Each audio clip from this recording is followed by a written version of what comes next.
everybody. Welcome back to the Marine Corps Movie Minute, where we're breaking down movies of the Marine Corps 1 minute at a time. I'm Jack. I'm Bill. I don't know who I am. I'm Bill. Yeah. I'm Brian. Nobody's fucked up their own name before. I'm Bill. I used two different names and I couldn't commit to either one. Yeah, that's what a stroke sounds like, folks. All right. I'll do it again. Hi, Brian. I'm John from Dirty Harry Minute. It's the only one that's got his shit together. Yeah. He's just like, why am I throwing my lottery with these assholes? So, John, I have a question for you. Sure. So, at what point did you regret agreeing to come on this show? Minute 110. Yeah. I regret nothing. Yeah. That's what we like to hear. Well, welcome back, John. We appreciate you being here yet again. Yeah, man. Thank you. So today, Recon gets into some combat. Yeah. Yeah. That's all you got? Yeah. That's it. All right, everybody. Thanks for joining. And Can I raise a controversial point? Yeah, please do. we live in controversy here. No. Just once again, as someone who's I've only fired one gun in my life, never been in the military or anything, but the M16s, they don't sound that cool, do they? I mean, they sound sort of tinny and electronic, and AK-47's a lot better, I reckon. I can't how to make this not. I love the way an M16 or an AR-15 sounds. Do they sound electronic to you though, or something? They sound a bit too. No, that's a movie. Pneumatic? No? Okay. Nah, see, you need to move to a country with a Second Amendment where you can shoot guns, and I got lots of them, and you can come shoot as many guns. And I'd love to have you. You can come here, and we'll drink alcohol and kill targets. Jeez, squirrels. Yeah, I mean, Perry's in Texas, which is like the Uber, you know. I really am a stereotype.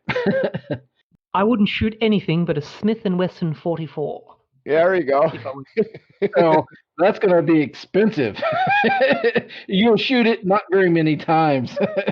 Gunny will reel off one of his $1 bills. I'm sure it'll be fine. Yeah. Gunny will spot me. It seems like, I mean, because these are just one shot, unless they're on burst. They're, you think these kind of look like they're on burst, although they kind of act like these are automatic, don't they? That's why I keep thinking that they're the A1 model that's supposed to be the one with the burst or the automatic.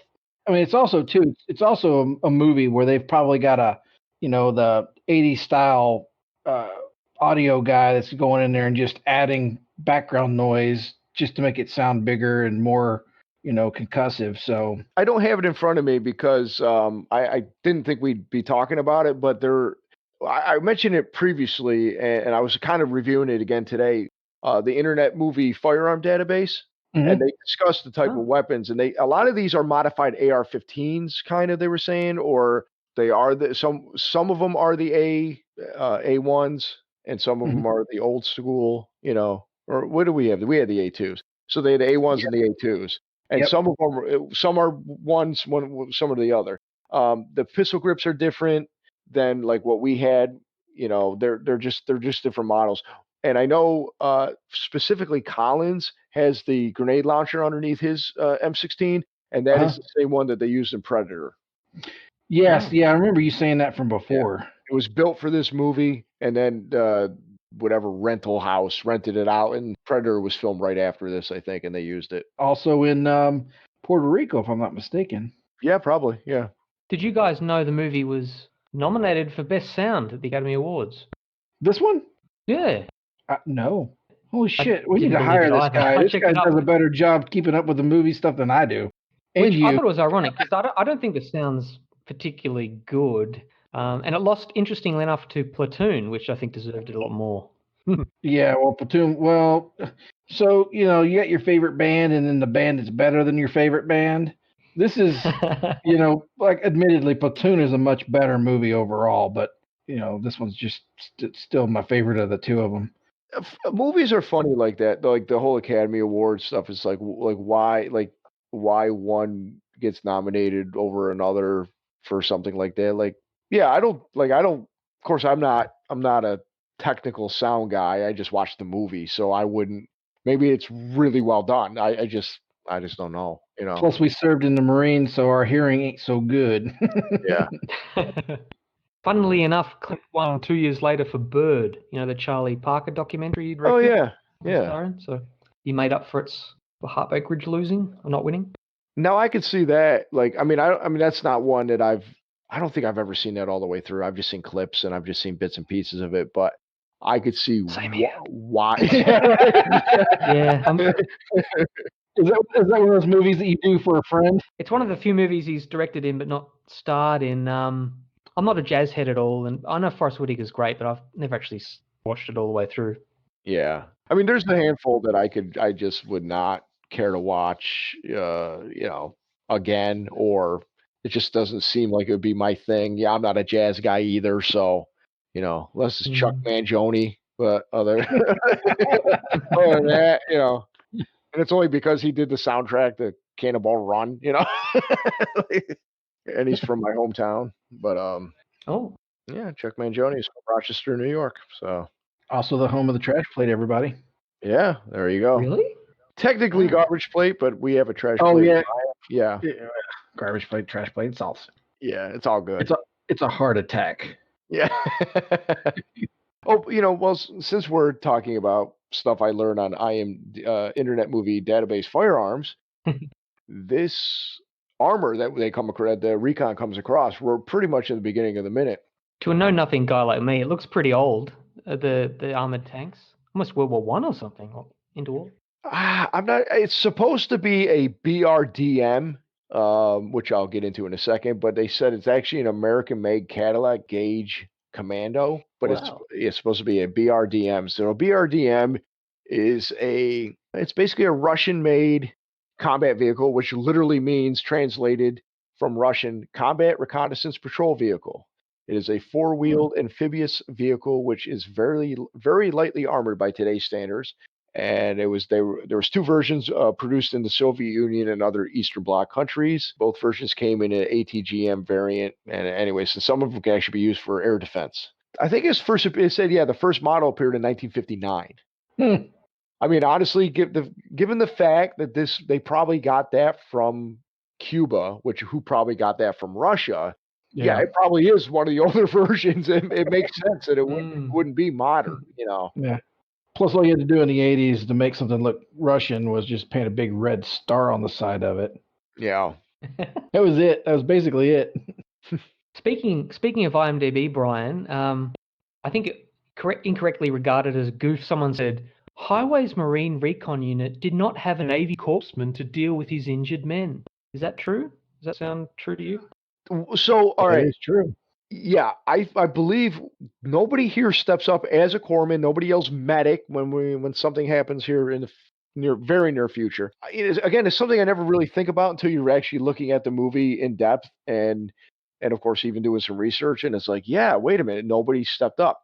Now, what we did learn from Pete Koch when he was on, there actually was a real life Navy corpsman who was acting as a member of First Platoon. Now, obviously, in movie universe, we never knew that. They didn't call him a corpsman. He wasn't distinguished in any way. He was just a big guy that could lift Pete Koch off the ground in the pit fight. So yeah, none of these guys are a corpsman. I mean, at this point, we're only really focusing on our actors. I don't even really see any of the extras at this point. That's an interesting thing too that we never even thought about. I mean, we didn't have to deal with corpsmen because we weren't an infantry unit, but they usually stick at least a corpsman with every infantry unit, so they've got at least one. Yeah, I don't know the numbers per breakdown. Like, you wouldn't have one per fire team. Definitely not per fire team, but one per squad. You probably wouldn't. Yeah, or a platoon. Like one per platoon. Yeah, they would have, and I think they would. I mean, they could have they could have more, but usually they have just one. Because a good Navy corpsman they're probably better trained than most of the Marines in those units. Well, because they gotta do everything that the Marines do, and also do the medical stuff on top of that. And also do exactly. Now, I mean, these guys though some of their training as a basic medic. Yeah, exactly. I would say as an infantry person, you're going to learn first aid. I would think. We learned some pretty some pretty good first aid in boot camp too. I mean, Right. So I would you know, imagine as being in infantry, that's something you would continue to practice with the tourniquets and you remember how like you would. It's like if you had to give sucking chest wound. yeah, or like a shot or anything, you'd have to break the needle off and then put it in their lapel so you know how much they've had, stuff like Yeah. that. Mhm. So I would imagine that's something that you would do if it's an infantry unit. Somebody correct us if we're wrong. That not only are you're going to take the time out to maybe relearn CPR, relearn how to practice putting on what is that called tourniquets and stuff like that. Stuff Yeah. that will hopefully save your comrades, your comrade, jeez, save your buddy's life if the medic isn't right there, especially if they only have one per platoon. Clearly, these guys are reconning this hill without a full platoon. This is just like a squad at this point because it's really only our actors that we're seeing now. We're Yeah, not getting, two fire teams. there's only about eight or nine of them. The rest, and maybe the medic, maybe in like if we were looking at this in real life, maybe the medic is with the other bit of recon platoon. Standing down there by the sign. Yeah, still chilling, Yeah, escorting having a those cigarette. students. Maybe they're surfing with Foxtrot. Yeah. Yeah. And that's dangerous. Well, Brian- You got to have a medic there. Are you guys happy with the action scenes in the movie generally? They don't look a bit cheap to you. When I showed these dated. minutes to my compatriots on Dirty Harry Minute, and this is what they wrote. They said an 8-week shooting schedule might work for a drama, but not for a film with action scenes. There's lots of guns being fired off screen with sound effects, which is a sign of cheap budget. You hear shots but don't see them. Particularly when the soldier in the frame is supposed to be firing his gun, but it's outside the edge of the frame. Yeah. Is it a bit... Yeah. One squad, not even a full platoon. That's quite... I don't know.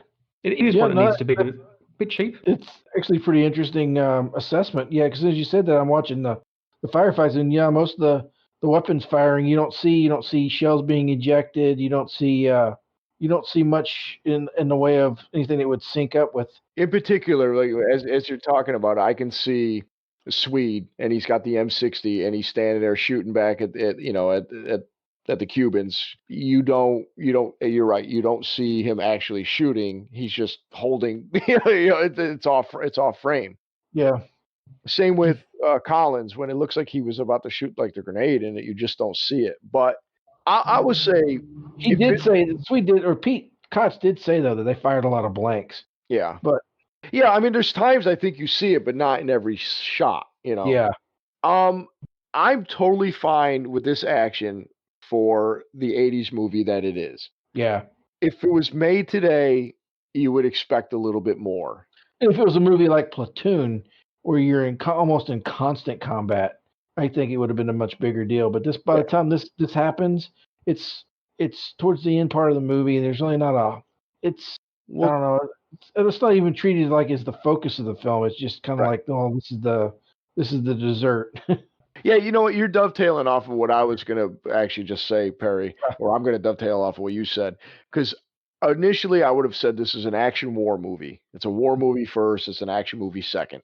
The more that we focus and really pay attention to this movie, it is not a war movie. It's the backdrop. It's a war drama. Yeah, military drama. Yeah, right. It's an action movie, but it's an action comedy. Mm, and it's really more about it's a character study of this guy too. I mean, it's not it's not in this in-depth crazy movie. It's it's not going to win any Academy Awards for the drama or whatever. But sound. Yeah, exactly. But it should have because all the shooting's done off screen. So it's about it's a Clint Eastwood vehicle first and foremost. But in that, it's about a man who's about to get out and he doesn't know his place in the world. And as I think this has come up a few times, where does he go and reconcile with his ex-wife, and where does he go after post Marine Corps? But he also is leaving a legacy, one last ride, as a Marine, as a combat Marine, the way he started.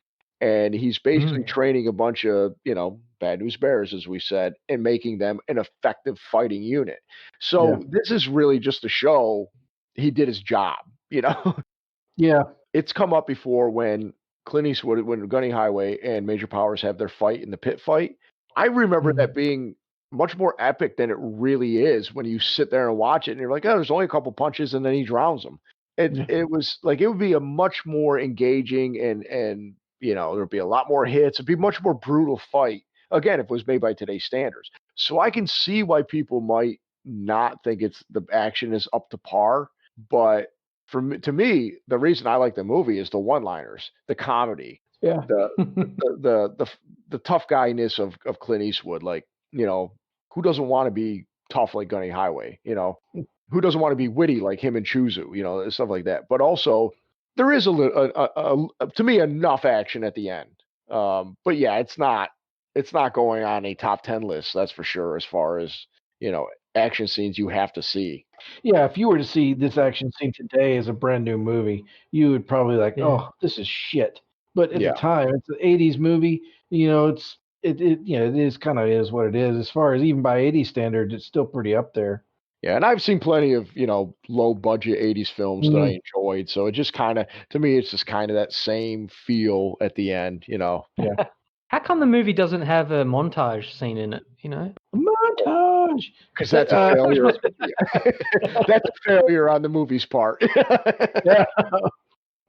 Like I said before, when we talk about Major Powers, if he could be more of a foil, a real antagonist to Gunny, I sometimes think I love this movie like you guys do, but just if there was more risk, maybe of Stitch being expelled from the Corps or something, or just show them more tight, like collapsing into bed tired after Gunny's really put. I suppose there are a few scenes sort of like that. Just there needs to be more tension. Like those scenes are more spread out, I think, as far as like the Gunny training them. But that is a good spot where you could put in a montage of them just they're doing training here, you're running, you're cleaning the barracks, you're shooting, all that could have been. You're right. That could be a good montage. Or Aponte was really at risk of being kicked out, and Clint had to go to a court martial to stand up for him or something. Some sort of a bit more tense. Take an ass eating from fucking Major Powers over it. Yeah, that could have been a good extra bit of tension between Powers and Gunny. Gunny has to go to bat for Aponte because maybe Powers is going to put him on office hours, even at the very least, and Gunny has to cover for him. Or just do something that to keep him the green weenie from getting from him. That could have been. You've had some guests on that have said they've brought up Dirty Dozen. Have you guys seen that movie? Oh yeah, I love that movie. So good. Yes, that'd be my top 10 movies I think of all time. And it's got quite a lot of similarities to this movie. Have you noticed? Like in Kelly's Heroes in a weird way, but. Yeah, a different style, but it's when where one is more serious, the other one's a little bit more comedic. There's some definite similarities as far as getting the here's the hard-nosed guy that's coming in to get the losers and whip them up into shape, and then they're going to go on a mission at the end. Now their mission was much more of a suicide mission. This is just meant to be a regular military engagement. Not necessarily some high risk behind the scenes. If you live, you get pardoned. That type of thing. But it's similar, yeah. And I loved it. In fact, starring Lee Marvin, real life Marine. Yep, he's buried as Private Lee Marvin. He plays an actual an officer in that, though, doesn't he? Yeah, in the movie. But there's so many similarities. I was just clocking them up. Like you both the heroes fire machine guns, I think, towards their troops to inspire them. You've got the Swede is pretty much Clint Walker as Posey. Yeah. They have the gun. They have the war game where you've got the North Point or West Point, guy who's like, get off my back. And then there's that scene where they don't want to shave, remember? And Cassavetes says, we're not shaving, we're on strike. And he goes, okay, you've got more time to build your house or get out of the rain. Here you've got the scene where he's like, we've already cleaned the barracks, Gunny. We've got more time to exercise. So, exactly. They're quite similar. Yeah. That's and like Dirty Dozen like made up an event in history. I would think. I don't think it was a real World War II story, was it? About all these generals coming together. No, I don't think so. I mean, honestly, that reminds me. I think Inglourious Basterds almost kind of borrowed from Dirty Dozen as far as like, hey, let's get all these guys in one room and kill them. Yeah, yeah. But yeah, obviously the backdrop is a real life event, which I always did wonder why they necessarily chose Grenada as the backdrop. That was my point. Why didn't they make up some commando-style island or something unrelated? Then they could put more stakes in, because they didn't have to tie it to reality. I don't know. A very small criticism, but maybe. I wonder if it's because initially they were trying to get the support of the Army, and then when that failed, they were trying to get the support of the Marines, who actually did give them support. So it was like, yeah, we're going to show you what you've really done in a real life engagement as the backdrop. So it was maybe trying to get the Pentagon and the Marines to sign off on it. And it's only once they saw the finished product, they were like, I don't know if we want to support this movie. But the movie, as filmed, hardly looks like it's anyone's approval anyway. Like, they don't really use much military.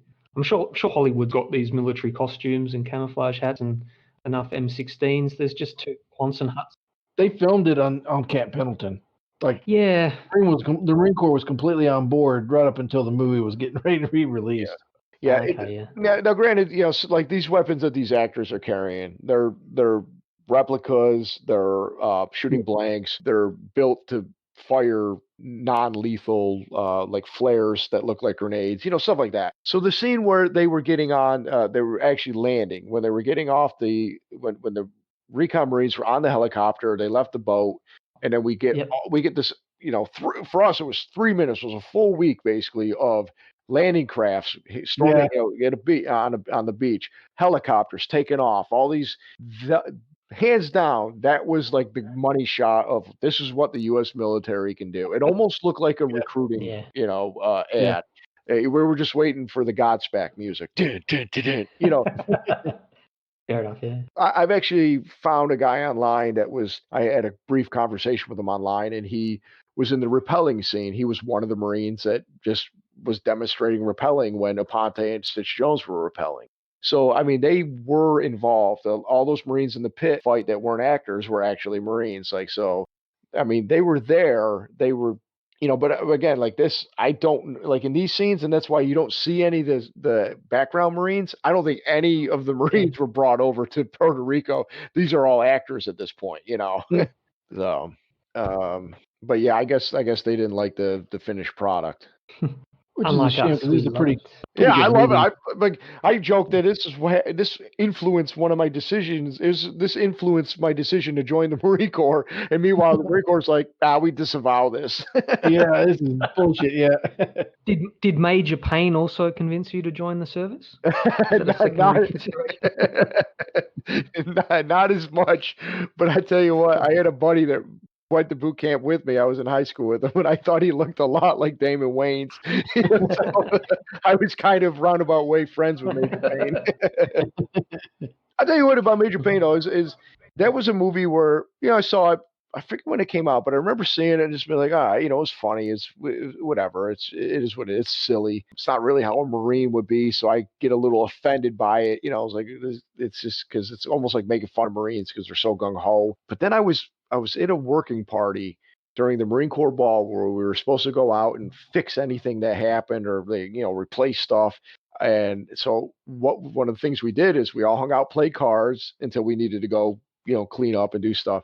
And we watched Major Payne like 3 times in a row, and we laughed our butt off. And we were like, "This is the greatest movie ever!" And now I love it. It's it is what it is. John? Have you seen Major Payne, or would you consider that I've seen it a long time ago when I was it's not one of my favorite movies. I remember being babysat once, and it was played over and over for a night, but I've managed to forget most of it. Yeah, to me, like Heartbreak Ridge, Major Payne seems like one of those that just showed up on HBO. So it's like, it's just on. You just kind of watch it.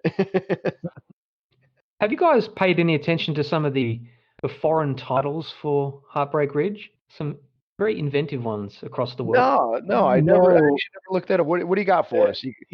All right. Enlighten us, please. In Argentina, it's called El Guerrero Solitario, the Lone Warrior. Oh, I like it.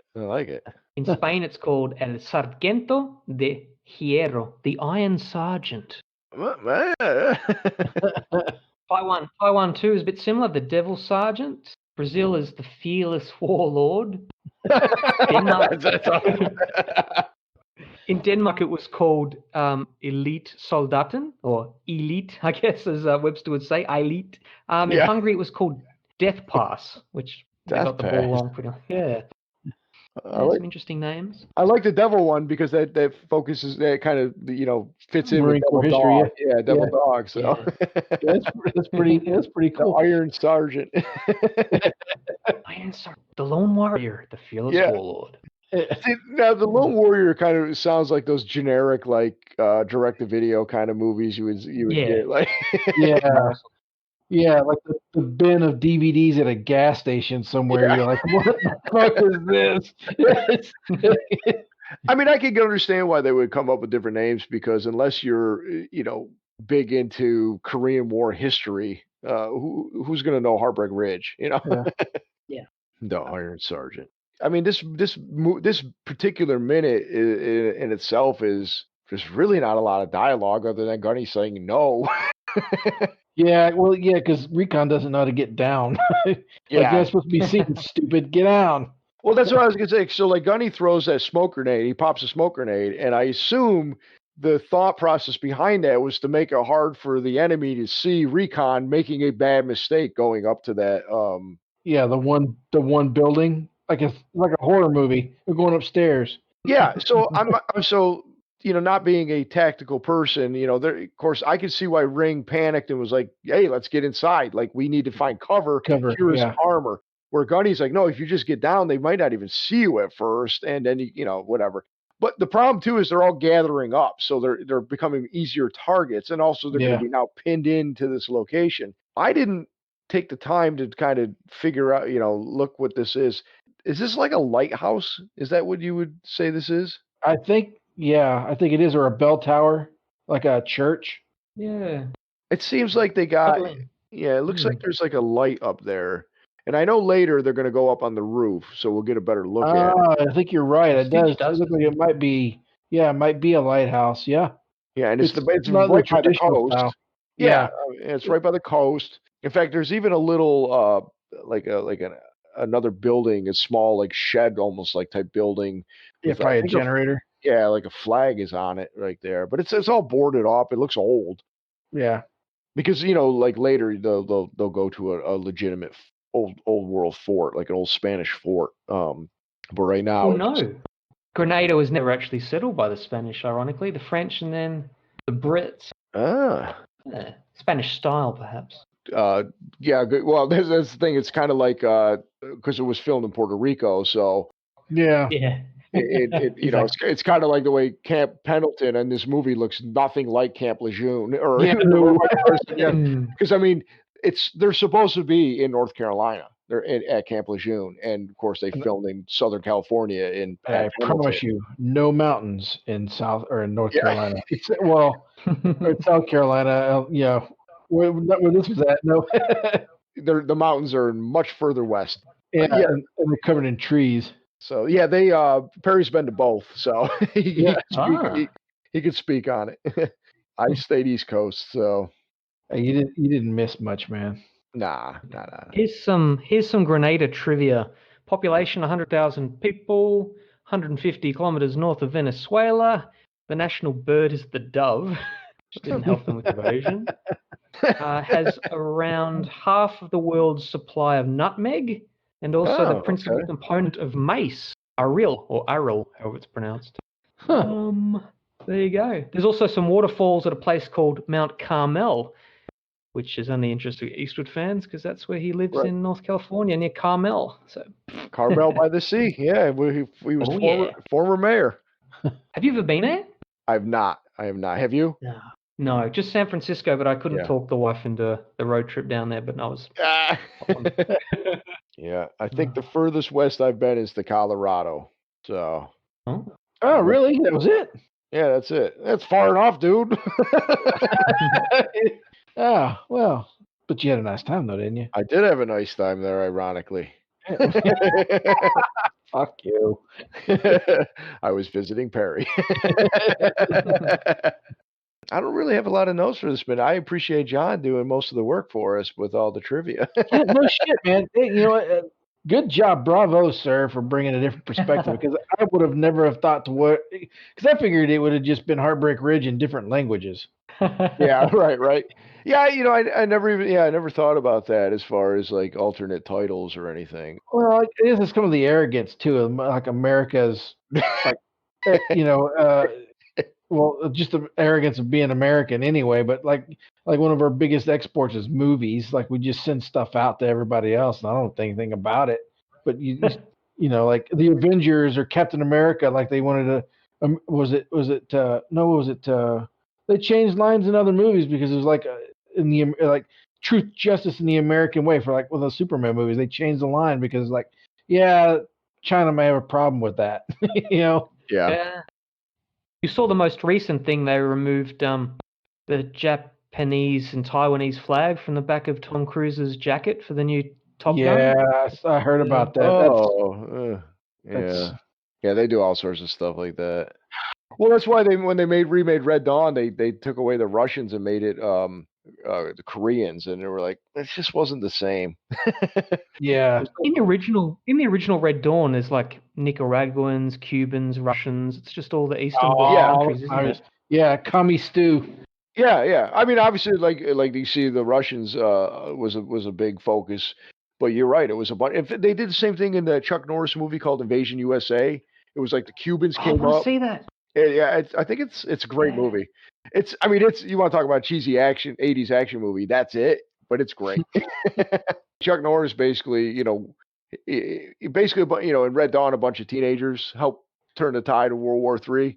In Invasion USA, Chuck Norris basically does the same thing, By himself. By himself, yeah. Under the Grenada, sorry, I don't know how to pronounce it, Wikipedia entry, it's got a list of all the nationalities of the fatalities. And like Red Dawn, you mentioned it mentions how many East Germans died, how many Cubans and all, not just the Russians or the Cubans, but a whole lot of North Koreans and so forth were there as advisors that died as well.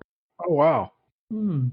Yeah, I came across this one article that was talking about it was very funny to read multiple sources on what happened in Grenada, and in some of the cases it was like, oh, they had stiff resistance, and then I would read this other article and it was done by clearly somebody from I mean, the name sounded Russian, let's just put it like that. But then it was a guest commentator, and it was this article I was reading, and they were like, oh, it was light resistance, and like one article would talk about how this was they had confirmed, they found stashes of weapons that were Russian made, and that this was a staging ground, and that every single worker that was Cuban worker that was working on the airfield were also trained military and armed. And then this other guy was like, yeah, they were just construction workers. And it's like, I'm like, which one is real? But I'm like, I'm pretty sure I know which one's real and which one isn't. Which is interesting.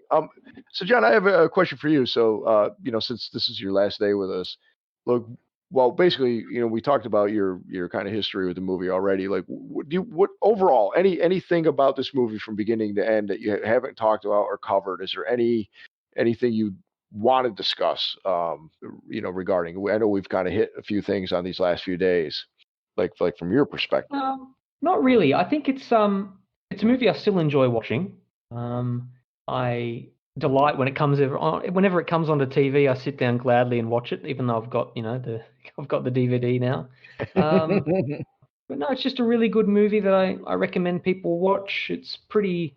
Clint Eastwood surprisingly doesn't have a lot of war movies. So it's interesting to see him here. He performs quite well, don't you think? It's like he's quite funny, and he's actually quite a good actor in this movie. Yeah, he's really good in this. I think. I don't think he gets enough credit. In fact, we just had Alice Lauren on, and she was talking about how charming he is. She's used to Dirty Harry, and not how charming he can be in this movie. There's some great commentary on his acting style. Says, the film belongs to Eastwood. He has a voice pickled in bourbon, a tongue like razor wire. Pickled in bourbon. A pretty standard plot in the movie, don't you think? Yeah, But it's it's just nothing very groundbreaking. yeah. But just there's something about the energy and the characters are colorful enough. Maybe it's a little bit long. I would have liked if they'd fleshed out the character. Well, then again, it's long already. I don't know if they. Do you think Well, Gunny's fleshed out enough? if they did, well, I think Gunny is fleshed out great, and Yeah. Stitch for the most part too. They could have done a little more, like they could have done more with Powers, you know, to your point. And then if they did a montage like you said, they could have made up for some time and then done some more character. Yeah. Well, because like here's an example. Like we get Roy Jennings. They set up that as him being an antagonist for Gunny and a rival for Aggie's affection, and then he just kind of disappears. You see him one other time in the background. Yeah, he just says he makes a comment like to him, and then he goes. You see him one more time and he's talking to Aggie, and then that's it. So honestly, you could have done without him. Period. You didn't need that extra buffer, or not buffer, but extra road bump between him and Aggie. Because it didn't go anywhere. It really just didn't go anywhere. You needed him. You needed him though, so that she could live with that line. I get it. Not tonight, you ain't. Yeah, which is a great line. You know, that is something that I've kind of, I think I've mentioned it before, but you know, we've had people on. They're like, I don't like the love story aspect of it, and I tell you, normally I would agree, but going through this movie, I've learned to love Marsha Mason, the actress playing Aggie, even when she's supposed to be shrill and just the worst.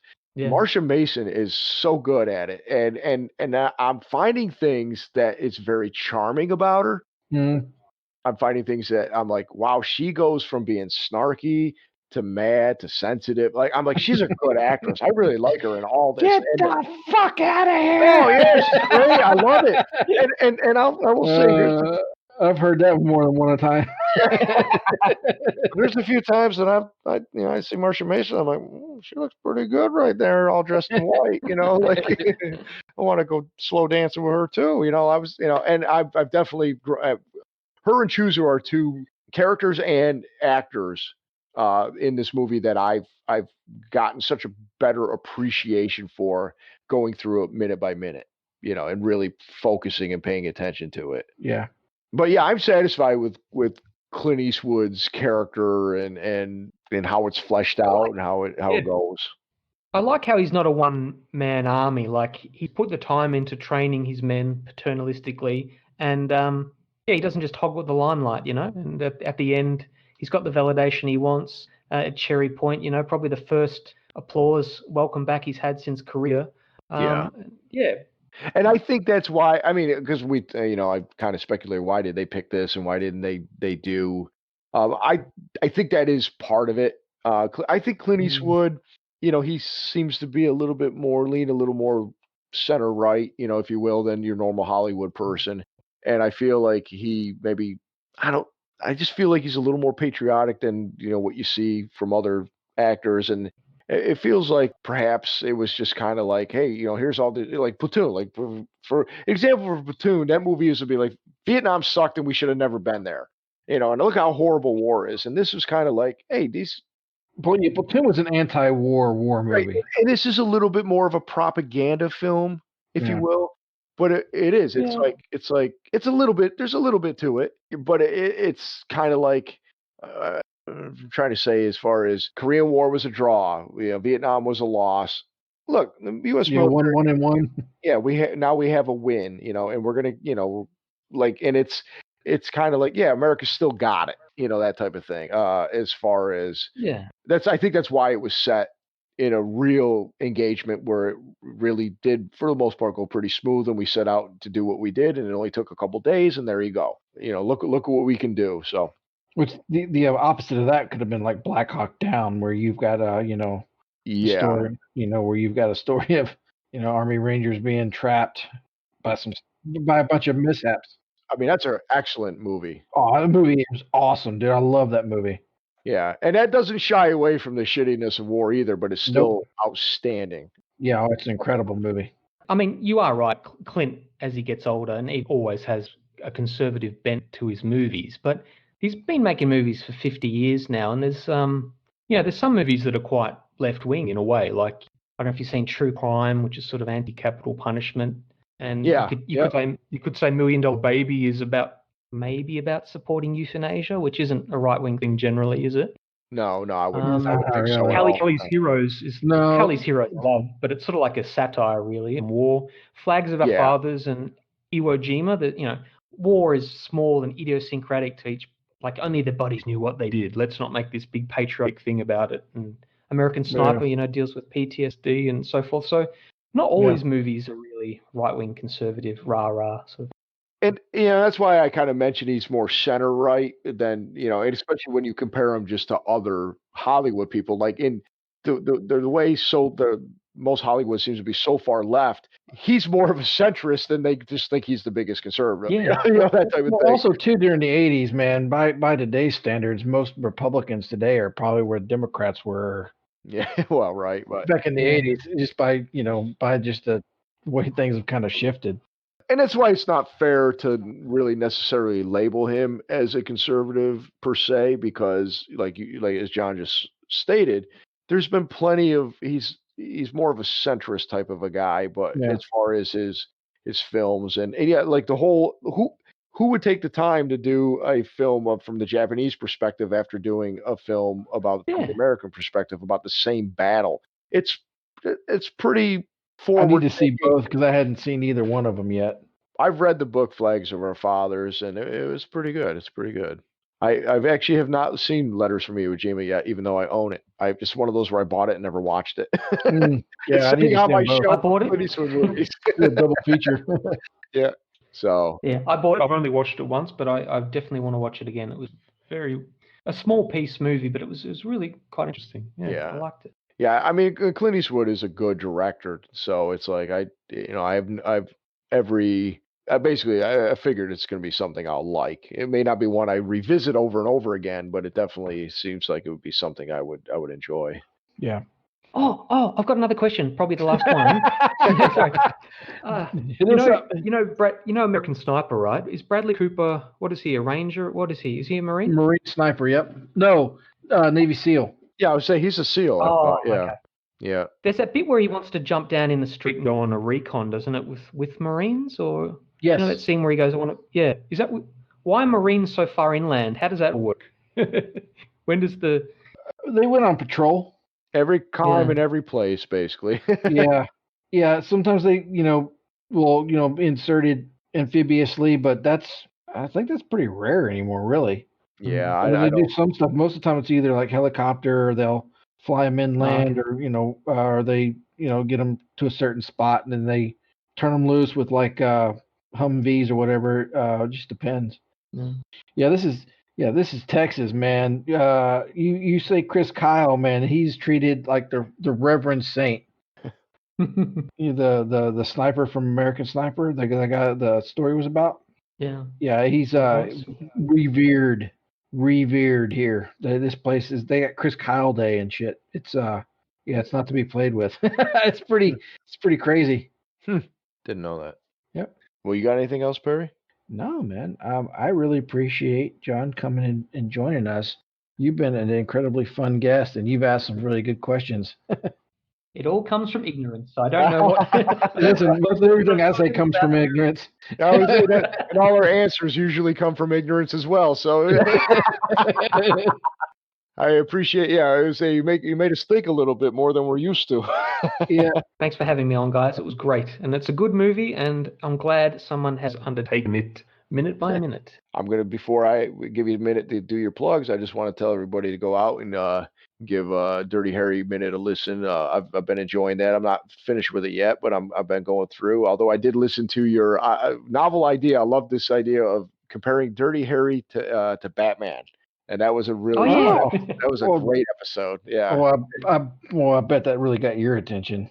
Oh yeah, it did. It was Weirdo. it was a great episode. So it was a neat idea. So yeah, John. Again, can't thank you enough for joining. But why don't you tell everybody where they can find you and find that episode of Dirty Harry Meets Batman? With pleasure, guys. With pleasure. You can find the podcast Dirty Harry Minute on iTunes or Stitcher, other places. Best just to go to dirtyharryminute.com. We're finished with the movie, of course, but as Brian alluded to, we're releasing some bonus episodes now and then. And yeah, thank you very much for having me on the program, guys. Yeah, we'll have to have you back when we figure out what our next one's going to be. Yeah. Maybe Flags of Our Fathers in 2030 or something. Yeah, right. All right. Well, we thank John for joining us for this past week. It's Friday, so I ask everybody to go to moviesbyminutes.com and check out all the other Movies by Minutes. And specifically, I'm going to ask you to pay attention to Dirty Harry Minute this time. It's one I've been listening to and enjoy, and John's been a great guest. So go ahead and take a look at that. We have the Marine Corps Movie Minute quarter deck on Facebook, so please join our group. Would you get to join us on the quarter deck? And John's asked us a lot of questions throughout these last few days, and we don't always have the right answers. So maybe somebody does, and let us know in the quarter deck. And then if you could, I like Instagram, so Marine Corps Movie Minute Pod on Instagram. If anybody wants to give us a follow there and interact and go from there. But anyways, just thank again, I'll thank John again, and Perry, thanks as well as always. Yes. Can't forget you. So we're leaving this minute on a cliffhanger. Recon's in a sticky situation. It's almost a clusterfuck, if you will. So hopefully they can improvise, adapt, and overcome this situation.